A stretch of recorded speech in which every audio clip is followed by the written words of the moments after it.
Bien, continuamos con Café sin Rosca en esta mañana de viernes para hacer contacto. Ya estamos estableciendo contacto con la ciudad de Puerto Viejo para, para tenerle allá al doctor Richard Pinargote, con quien vamos a dialogar, quien nos va a informar cómo está la situación de Manabí, puesto que el temporal invernal que realmente no es cíclico. Esta época se supone que sería de verano. Sin embargo, vemos que la presencia de lluvias ha sido muy devastadora. Y ya tenemos, bueno, tuvimos el día lunes las primeras consecuencias en la provincia de Esmeraldas y el día de ayer también hubo problemas con inundaciones en la provincia de Manabí. Así que vamos a ver si estamos conectados ya con el doctor Richard Pinargote. Estamos esperándole, creo que ya está con nosotros. Bienvenido, Richard. Un gusto tenerte nuevamente en Hoja de Ruta y bueno, que no se, lamentando un poco que sean en estas circunstancias de tragedia, de dolor para algunas familias ecuatorianas. Producto de la temporada invernal o no sé, no sabemos bien si tal vez ya llegó el fenómeno del niño que se estaba anunciando. Eh, en todo caso, le damos paso al doctor Richard Pinargote para que haga su saludo a la audiencia.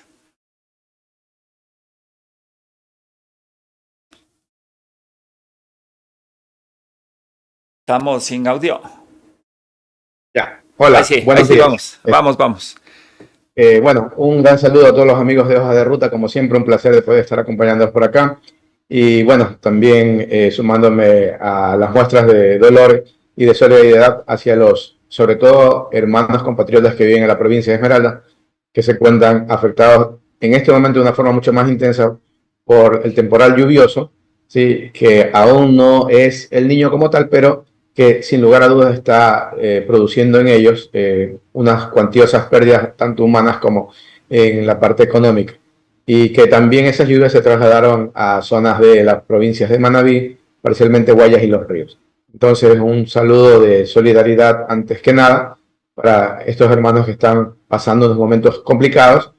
Y bueno, acá estamos para sumar como siempre, ¿no? Bueno, nosotros también como medio de comunicación nos hacemos eco de ese saludo y de esa solidaridad.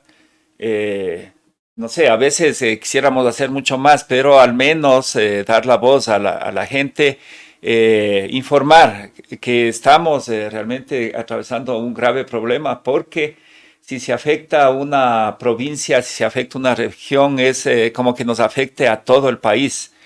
Y desde aquí hacemos un llamado a la solidaridad de la gente, a que ayude, a que colabore como pueda. A veces podría pensarse que es poco, pero ustedes saben que grano a grano se hace un desierto, se puede decir, y gota a gota se hace un mar. Así que la solidaridad siempre va a ser importante. Richard, cuéntanos cómo está la situación en la provincia de Manabí. Bueno, de la provincia de Esmeraldas tuvimos por acá también la presencia de un compañero de la provincia de Esmeraldas, quien nos dio razón y nos informó de la grave situación que están atravesando por allá. Pero el día de ayer, sobre todo, teníamos las noticias de que hubo afectaciones a algunos cantones de la provincia de Manabí por este fuerte invierno que está atravesando la costa ecuatoriana. Cuéntanos cómo está la situación en Manabí. Muy bien, a ver, la situación en Manabí desde hace más o menos unos 10, 12 días ha existido un incremento, primero de lluvias que normalmente en el mes de mayo nunca las tenemos, y segundo, lluvias que aparecen de un momento a otro y son muy intensas, ¿no? Muy intensas en cuanto al volumen inmediato. Y eso es lo que verdaderamente complica todo, porque cuando son lluvias de menor intensidad y aunque puedan estar sostenidas, pero como que permiten que puedan evacuarse de mejor forma. Entonces, estas lluvias originaron, por ejemplo, que uno de los cantones muy afectados en Manabí, que es Flavio Alfaro, incluso la carretera principal que nos une hacia Santo Domingo, haya estado interrumpida por alrededor de 24 horas, que es el tramo de Flavio Alfaro El Carmen. Están con labores de la gente del personal del gobierno provincial de Manabí con labores para poder despejar, pero vuelve nuevamente una lluvia de gran intensidad y vuelve a producir aquello. Así que, al menos en esos tramos, se está pidiendo a los conductores que primero vayan a los canales oficiales para que puedan saber si está habilitado o no. O hay vías alternas como la Pedernales, Valle de Caracas, que es una vía alterna cuando ocurre algo de esto. En Flavio y Faro comenzaron a sentirse los estragos, deslizamiento de tierras y pérdida o afectación en viviendas. Pero en cantones como Santana, 24 de mayo, incluso lastimosamente tuvimos que lamentar la pérdida de una persona de tercera edad de 82 años aproximadamente, que por consecuencia directa de las lluvias pereció y recién el cadáver de él fue rescatado o fue recuperado el día de ayer, en la tarde. Y luego la afectación en las viviendas, la afectación en cuanto a... También tenemos un problema y hay que ser honesto en esto. Tenemos más de 3-4 años en los cuales mitigación para el invierno en general no se ha realizado. Por lo tanto, quebradas pequeñas, sí, canales, y ni qué hablar de riachuelos, ríos que aparecen en invierno, o más aún, ríos habituales, están asolvados y no se han desasolvado como se debería hacer. Nosotros somos conscientes de que tenemos una época lluviosa en la costa y otra época de no lluvia. Y sabíamos claramente que en las épocas lluviosas había que hacer todos estos programas que buscan tratar de disminuir o mitigar lo que podría suceder. Y más aún teniendo presente de que ya oficialmente vamos a entrar al periodo conocido como fenómeno del Niño, que las lluvias van a ser extremas e intensas. Y probablemente comienzan desde julio a agosto y teniendo quizás hasta un repunte en noviembre a diciembre. Entonces, con ese antecedente, sí, incluso actuando ahora estaríamos tarde, pero al menos habría que hacerlo ahora porque nos están avisando, estamos claros y científicamente ya está comprobado de que vamos a tener el Niño. Entonces, ya tenemos afectaciones en algo que todavía no es el Niño, son lluvias anómalas, ¿sí? Y que de una u otra manera están conectadas, quizás con lo que se viene, pero aún no es el Niño y ya estamos sufriendo lo que se está sufriendo. Ya le digo, la afectación sobre todo para la zona rural está siendo algo considerable, pero ya entrando con las lluvias completas, la afectación para las partes urbanas va a ser peor aún. Si en estas pequeñas lluvias, por ejemplo, ciudades como Manta y sobre todo Puerto Viejo, ya acumula ciertos niveles de zonas con lodo que comienza a dificultar, sin llegar a un fenómeno del Niño establecido como tal. Así que un llamado de atención a las autoridades, sobre todo a la autoridad central, que es la que tiene que destinar los recursos. De pronto la voluntad hay a nivel cantonal o provincial, pero si no se destinan los recursos, lamentablemente no se va a poder absolutamente nada. Y ya estamos sufriendo solo con estas lluvias anómalas sin llegar al fenómeno del Niño. Y precisamente eso estaba por preguntar. ¿A quién corresponde? ¿Cuál es el gobierno central, local, el que tiene la competencia para realizar estas labores de prevención? No sé cómo está funcionando la Secretaría de Gestión de Riesgos, o ya no hay. O sea, realmente estamos en una crisis en donde el gobierno tiene una lógica del Estado mínimo, y desde esa lógica del Estado mínimo inclusive ha desmantelado a instituciones, y luego vienen las consecuencias que estamos sufriendo en la actualidad. ¿Quién debería tener la competencia para mitigar estos problemas y también para empezar a trabajar para prevenir los riesgos que se van a producir con el fenómeno del Niño?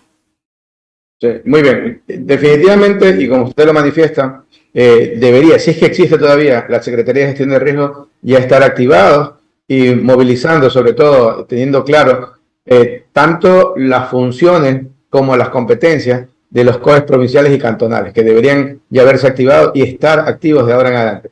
Pero si partimos de lo que aconteció en la época de la pandemia, lastimosamente con este tipo de actores que no ha variado en las personas que lo dirigen, yo creo que estamos teniendo una charla de oídos sordos, porque no hay nadie que ejecute, articule y destine, como vuelvo a insistir, los recursos necesarios para que se den todo esto. Porque de voluntad no se puede hacer absolutamente nada. Esto hay que entrar directamente con recursos económicos, porque hay que comprar maquinaria, porque hay que comenzar a activar zonas de acogida, porque hay que incluso adelantarnos a lo que va a ocurrir en el fenómeno del niño, donde enfermedades muy características que siempre aparecen en el fenómeno del niño, incluso yo hice un TikTok sobre eso, sí, sabemos que se van a presentar y tenemos que adelantarnos hasta en la adquisición de medicamentos que tienen que estar en los centros de salud de todas las provincias costeras, sobre todo, e incluso provincias de la sierra que tienen su vertiente costera y que también van a salir afectadas de esto. Entonces, definitivamente, el actor principal que debería ser la Secretaría de Gestión de Riesgo y actores secundarios, porque tienen un gran peso, el mismo Ministerio de Salud, el Ministerio de Obras Públicas, ¿sí? Y otros ministerios más, no están haciendo lo debido ni tampoco destinando los recursos que se necesitan. Así que, nuevamente, un llamado al gobierno central, por favor, en estos últimos meses, que les queda, ya no hagan más daño al país y por favor al menos actúen de forma responsable y considerada para lo que se viene. Es una guerra avisada, o sea, si frente a lo que se viene, que ya estamos entendiendo todo lo que se va a generar, no actuamos, ¿sí?, coordinadamente como se debería, yo creo que los resultados que vamos a tener lamentablemente sí van a ser catastróficos. Richard, en el gobierno anterior, bueno, hace 2 gobiernos atrás, se ejecutó en parte el proyecto Chone Carrizal, si mal no recuerdo, del cual cada vez que hay inundaciones nuevamente se vuelve a hablar y se denosta diciendo de que no ha servido prácticamente este proyecto porque Chone, específicamente la ciudad de Chone, sí ha tenido también problemas de inundación. ¿Qué ha pasado con esta importante obra que era precisamente para mitigar los efectos de las épocas invernales? Ya, bueno, con el proyecto, bueno, Carrizal Chone, que es el megaproyecto Chone realmente, sí, hasta donde yo lo tengo entendido consta de fases, ¿no? Y una fase importante del proyecto era primero controlar el caudal de 3 ríos que llegan a Chone. O sea, a Chone no solo llega un río, sino 3. Y obviamente en lluvias intensas, el caudal de los 3 ríos, sumado a que los metros sobre el nivel del mar que se encuentra en la ciudad están por debajo de lo que uno esperaría, hace que sea presa fácil de que se inundara, incluso con lluvias no severas, con lluvias moderadas, pero que hiciera que los 3 ríos pudieran llegar allí.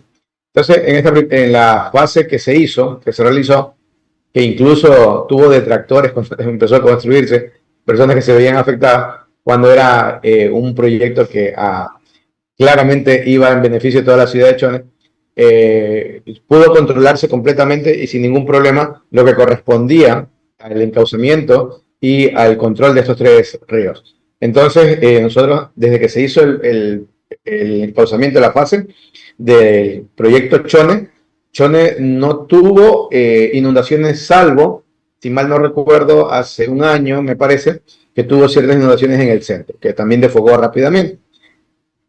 ¿Por qué? Porque también esto iba de la mano con poder dar otras fases en las cuales se controlaba río arriba, ¿sí?, para evitar que estos ríos también llegaran sobrecargados. Eso lastimosamente no se ha realizado y quedó inconcluso, con muchas obras que tenían que seguir una secuencia de eventos. Entonces, al menos lo que correspondía a la primera fase cumplió los objetivos, pero recuerden que no solamente era para controlar o mitigar lo de las inundaciones, sino también para tener reservorios de agua que en épocas de sequía, que nosotros tenemos sequías acá en Manabí muy acentuadas, es más, nuestra provincia se llama Manabí justamente por eso, porque es justamente una de las pocas provincias que no recibe agua de los afluentes andinos. Entonces, esa situación hacía de que en esa segunda fase también pudieran controlar hacia arriba y pudieran también tener el respaldo de zonas de agua en los cuales pudieran ellos también dar agua para la para la época de sequía. Eso no se ha realizado. Entonces está incompleto y al estar inconcluso, obviamente que no serviría el 100% del proyecto, la proyección que se realizó. Esperemos ahora, bueno, obviamente que este año seguro que no van a hacer nada porque estas autoridades han demostrado que no les interesa el país en lo social y en lo de inversión. Pero quizás ya con un nuevo gobierno puedan tomarse en cuenta esto y esperamos que pase el niño y continuar con lo que debe ejecutarse con el proyecto. Que en definitiva, nuevamente, no es solamente para controlar inundaciones, también es para proveer de líquido en época de sequía. O sea, es muy ambicioso porque esto también elevaría el número de lugares para siembra, para pastizaje, etcétera, que al menos Chone, Faro y toda esta zona son uno de los cantones más importantes en ese sentido, ¿no? Richard, en esta época lluviosa que está atravesando la costa y que realmente es atípico, bueno, no está por demás hacerles algunas recomendaciones a la ciudadanía, a la gente que está en Esmeraldas, bueno, en toda la costa, pero especialmente en Esmeraldas, Manabí, a ver qué deberíamos hacer o qué deberían hacer para cuidar su salud y cuáles son las acciones preventivas que en términos de la salud pública deberían adoptarse en esta emergencia. Muy bien. En época lluviosa, muy intensa y mucho más claro cuando hemos tenido el fenómeno del niño, primero aparecen un sinnúmero de enfermedades muy comunes de esa época. ¿Por qué? Porque las condiciones climáticas, al ser mucho más cálido y húmedo todo, favorece que proliferen bacterias, virus, hongos y vectores, insectos, mosquitos, que son a la larga los que van a producir todo el sinnúmero de enfermedades que presentan. Porque va a haber un grupo de enfermedades respiratorias, va a haber incremento de afectaciones como resfriados comunes, gripes, bronquitis, neumonías, influencia estacional, incluso meningitis meningocócica. Hay que tener mucho cuidado con las enfermedades transmitidas por vectores, o sea, por mosquitos. Estamos hablando de lo que corresponde a dengue, chikungunya, zika, enfermedades gastrointestinales por las condiciones climáticas y por lo que ocurre con los alimentos, sí, que favorecen a gastroenteritis, hepatitis A, cólera, fiebre, leptospirosis, shigelosis, tifoidea, en fin, enfermedades dermatológicas por el aumento de la proliferación de bacterias, de hongos, ¿sí? Dermatitis, procesos como tiña en la piel, conjuntivitis, que llega una persona contagiada de conjuntivitis y contagia a todo el mundo. Entonces las recomendaciones son las recomendaciones que se hacen en general, que primero hay que tratar de seguir medidas de higiene personal muy insistentemente. Luego hay que proveerles a las personas de agua potable y consumir solo agua potable o preferiblemente sí, agua de garrafones. Sé que económicamente no podría ser aceptable, pero al menos los municipios tendrían que intentar proveer de agua potable a las personas vulnerables, sobre todo. Hay que intentar mantener la limpieza de los alimentos, ¿sí? No tratar de consumir alimentos en la calle en estas épocas que definitivamente nos van a enfermar. Y para evitar la proliferación excesiva de mosquitos, hay que minimizar esas opciones tratando de no tener aguas acumuladas, al menos en nuestros hogares, ¿sí? Ciertos objetos que suelen acumular más agua, como llantas, algunos elementos que uno deja olvidados en el patio y que estos pueden servir de fuente para estos mosquitos. Y de una u otra forma también tenemos que tener presente que todo esto que se haga tiene que estar a la par también con lo que pueden hacer los mecanismos de los organismos de salud.